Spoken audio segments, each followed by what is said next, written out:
நபி அவர்களின் மீது கொலை முயற்சி.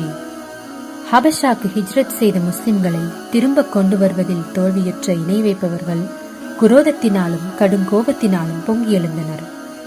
மக்காவில் மீதமுள்ள முஸ்லிம்களுக்கும் நபியவர்களுக்கும் பல கெடுதிகள் செய்ய தொடங்கினர். இம்முஸ்லிம்களில் சிலர் சரியான பக்கபலத்துடனும் கோத்திர பாதுகாப்புடனும் இருந்தனர். இன்னும் சிலர் அடைக்கல பாதுகாப்புடன் இருந்தனர். அவர்கள் எதிரிகளுக்கு பயந்து தாங்கள் இஸ்லாத்தை தழுவியதை வெளிப்படுத்தவில்லை.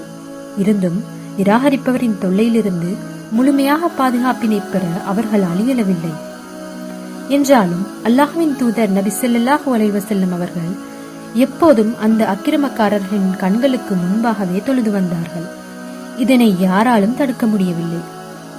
ஏனெனில் அல்லாஹ் அவர்களுக்கு, ஆகவே உங்களுக்கு ஏவப்பட்டதை தயக்கமின்றி நீங்கள் அவர்களுக்கு தெளிவாக அறிவித்து விடுங்கள், மேலும் இணை வைத்து வணங்குபவர்களை புறக்கணித்து விடுங்கள். அத்தியாயம் 15 வசனம் 94 என்று கட்டளையிட்டான். ஆகவே இணை வைப்பவர்கள் நாடும் போதெல்லாம் நபி ஸல்லல்லாஹு அலைஹி வஸல்லம் அவர்களுக்கு இடையூறு அளித்து வந்தார்கள். நபி அவர்கள் மீது அவர்களுக்கு இயற்கையாக இருந்த பயமும் அபூதாலிப் அவர்களின் பாதுகாப்பு கண்ணியம் ஆகியவற்றால் வெளிப்படையாக நபி ஸல்லல்லாஹு அலைஹி வஸல்லம் அவர்களை இம்சிக்க முடியவில்லை. இதனால் நபி ஸல்லல்லாஹு அலைஹி வஸல்லம் அவர்களின் அழைப்பு பணி இணை வைப்போரின் மத தலைமைத்துவத்தையும் சிலை வணக்க கலாச்சாரத்தையும் தவிடு பொடியாக்கியது. இதனால் நபி ஸல்லல்லாஹு அலைஹி வஸல்லம் அவர்களை கொலை செய்ய அளவு திட்டம் தீட்டி அவருக்கு இடையூறுகளையும் ஏற்படுத்தி வந்தனர்.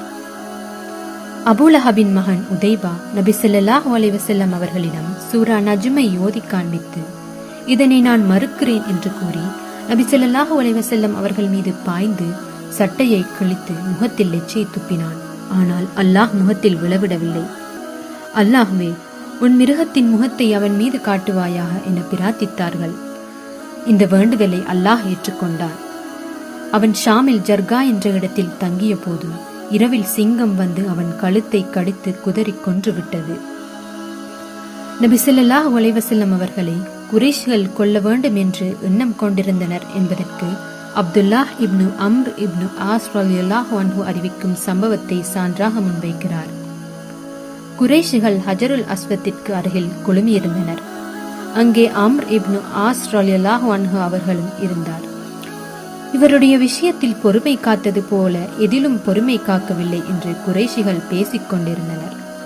அந்நேரத்தில் நபி ஸல்லல்லாஹு அலைஹி வஸல்லம் அவர்கள் ஹஜருல் அஸ்வத்தை தொட்டுவிட்டு கஅபாவை தவாப் செய்ய தொடங்கினார். நபி ஸல்லல்லாஹு அலைஹி வஸல்லம் குறைஷிகளின் அருகில் வரும்போதெல்லாம் குத்தலாக பேசினார்கள். இரண்டாம் முறை பேசும்போது நபி ஸல்லல்லாஹு அலைஹி வஸல்லம் அவர்கள் கூறினார்கள், என் உயிர் எவன் கைவசம் இருக்கின்றதோ அவன் மீது சத்தியமாக நான் உங்களை பலியிட்டு விடும் முடிவை கொண்டு வந்துள்ளேன். இதை கேட்ட குறைஷிகள் அதிர்ச்சி அடைந்து பயந்து நபியவர்களை சமாதானப்படுத்தி அங்கிருந்து திருப்பி அனுப்பிவிட்டார்கள். மறுநாளும் அவ்வாறே ஒன்று சேர்ந்து நபி ஸல்லல்லாஹு அலைஹி வஸல்லம் அவர்களை பற்றி பேசிக் கொண்டிருக்கையில் அங்கு நபி ஸல்லல்லாஹு அலைஹி வஸல்லம் அவர்கள் தோன்றினார்கள். அவர்கள் அனைவரும் ஒரே பாய்ச்சலாக நபி ஸல்லல்லாஹு அலைஹி வஸல்லம் அவர்கள் மீது பாய்ந்தனர். அவர்களில் ஒருவன் நபி ஸல்லல்லாஹு அலைஹி வஸல்லம் அவர்களின் போர்வையை பிடித்து இழுத்தான். அவனிடமிருந்து நபி ஸல்லல்லாஹு அலைஹி வஸல்லம் அவர்களை காப்பாற்றிய அபூபக்கர் ரலியல்லாஹு அன்ஹு, தனது இறைவன் அல்லாஹ் ஒருவன் தான் என்று கூறியதற்காகவா ஒருவரை கொலை செய்கின்றீர்கள் என்று கண்ணீர் மல்க கேட்டார்கள். பிறகு அனைவரையும் அங்கிருந்து விலக்கிவிட்டார்கள். இதுதான் நான் பார்த்ததில் குறைஷிகள் நபி ஸல்லல்லாஹு அலைஹி வஸல்லம் அவர்களை தாக்கிய மிக கொடூரமான நிகழ்ச்சி என்று இந்த நிகழ்ச்சியை அறிவிக்கும் அப்துல்லாஹ் இப்னு அம்ர் ரலியல்லாஹு அன்ஹு கூறிய இதே சம்பவத்தை அஸ்மா பின் அபூபக்கர் ரலியல்லாஹு அன்ஹு அவர்களும் அறிவிக்கிறார்கள்.